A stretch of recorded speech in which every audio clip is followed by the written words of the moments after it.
በጣም ተጨንቆ ነው እንደዛ ሲሆን የነበረው። አሁንም ጭንቀት አትፍጠሪበት፣ እንደዚህ አትተካከሉ። እሺ እያወራን እየሰማን ነው። ያው ወንድምህም እህትም አሉ፣ ችግር የለውም። እኔም ከዚህ ቤት እንድሄድ ከፈለክ ሄድልሃለሁ። ግን ደግሞ ልትናገር የፈለግከው ነገር አለ። አስረዳት እስኪ። ከመቼ ጀምሮ በጣም ብዙ ጊዜ ብዙ ጋር ታድራለህ አይደል እንዴ? እንዴት እንቅልፍ እምቢ አለክ? የሚያጨናነቅህ ነገር ካለ ደግሞ እዚህ መተህ ጭንቀት ይለቅሃል ወይስ ምንድን ነው እሱ? ንገረኛ። ሲጀመር እዚህ ሲመጣማ ጭንቀቱ ይብስ። ችግር የለውም እሰማሃለሁ። ደህና ነኝ እኔ። እንደ ጭንቀቱ ይብስ መሰለኝ። እዚህ ተኛ። እሺ መተህ እዚህ መተህ ተኛ። አልተኛህም? ታዲያ እዚህ መምጣቱ ለምን አስፈለገ? ቤቱ ስለሆነ አብርሽ፣ ቤቱ ስለሆነ መምጣቱ ለምን አስፈለገ? ንገረኛ። ሄርሜላ እሱ እኮ የሚመልስልሽ ነገር አልተረዳ። በቃ እሱን እኮ አላገኘሽም።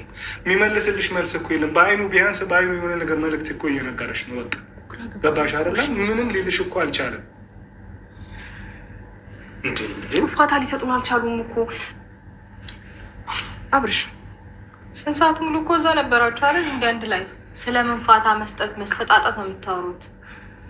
ኧረ ተፋችሁ አብርሽ። ሌላ ነገር ውስጥ እንድንገባ ነው እንዴ ዴቭ የምፈልጉት? እቺ ልጅ እኮ እኔ ጎትቼ ማውጣት እኮ ያቅተኝም። ቀላል እኮ ነው አይደል እንዴ? ዴቭ ምንድን ነው እየተፈጠረ ያለው? ልቀቂው፣ አንቺ ልቀቂው። ወደዛ ታልቅሽ ነገሮችን ተነጋግራችሁ ለመፍታት እኔ ይሄን ያህል ሚና ከሆንኩባችሁ ይቅርታ። ግን ዴቭ እኔንም ተረዱኝ። ሳንረዳሽ ቀርተን እኮ አይደለም ሄድሚ ሚና እንትን ብለሽ አይደለም። ግን በቃ እነሱ እየተረዱ አይደለም። በዛ ነው። እሺ ሄዳለሁ፣ ችግር የለም። አብርሽ ቅድም እያየኝ ነበረ። ምን ልታወራኝ ፈልገህ ነው? አሁን ማውራት ትችላለህ? አትችልም? ምን ልታወራኝ ፈልገህ ነው? ማውራት አሁን አትችልም? አትፈልግም? አሁን ሄርሚ ተይው፣ አታስጨንቂው። በቃ እሺ፣ እወድሃለሁ በጣም በጣም ነው የማፈቅርህ። ሰላም ደርሽ። ለምንድን ነው እጅ የምትይዘኝ? እሺ ልቆይ እዚህ? እሺ ወይ ከነ ጊዜ ጋር እንውጣ።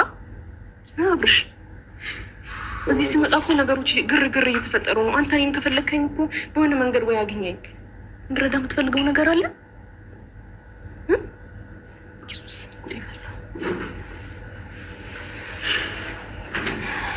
እሺ በቃ ጊዜ አደራሽን በእግዚአብሔር ቢያንስ አሁን እንኳን ወደ አንቺ ቤት ይዘሽ እንጂ ሄርሚ እኔ በቃ አባሽ ሆን በእግዚአብሔር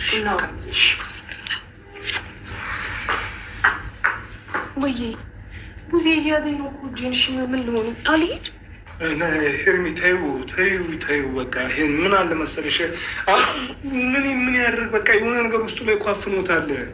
አልገባሽም እኮ በቃ የሆነ ነገር አፍኖታል። አንቺ መናገር የሚፈልገው ነገር አለ፣ ግን ምንም ማድረግ አንችልም። አሁን ምንም ማድረግ አንችልም።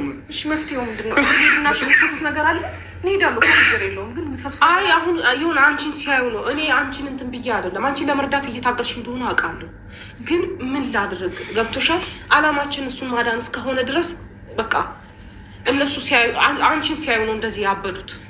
ስለዚህ በቃ እኔ አሳውቅሻለሁ ያለው። እሺ ሐኪም ቤት ስትወስዱት በሐኪም ቤት እመጣለሁ። 3 ሰዓት ሐኪም ቤት አሁን ከእነሱ ጋር ነው የምንሄደው። ሄርሚ በቃ ትንሽ ጊዜ ተይንና እኛ እንደውልሻለን። ሲጀመሩ እኮ በቃ አሁን ትኩረት ማድረግ ያለብን ሄርሚ ጤንነቱ ላይ ነው። ጤንነቱ ከተመለሰ በኋላ እኮ አብረሽ አንቺ ጋር የሚመለስም ከሆነ ይመለሳል። ተረዳሽኝ አይደል? ነው እንደማስፈልገው እየተሰማኝ ነው። እሺ በቃ እሺ፣ እናንተ ቢያንስ ከጎኑ እሺ፣ እንደባለፈው እንዳይሰጥ